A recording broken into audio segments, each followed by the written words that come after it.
Салем достар, мен бүгін болса қазақ тілінен бұжыбы жіберем. Мен бұжыбым осындай.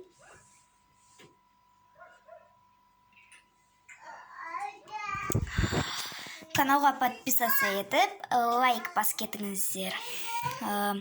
Міне.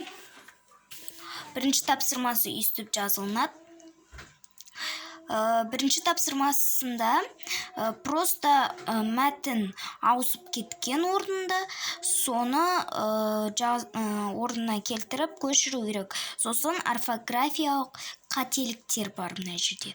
Соны түзетіп көшіріп жазу керек. Бір тапсырманың ішінде екі жаттығу деген дей ма? Солай. Бұл екінші тапсырма. Мен бүгін қазақ тілінен бұжып жібердім. Жарайды достар, пока!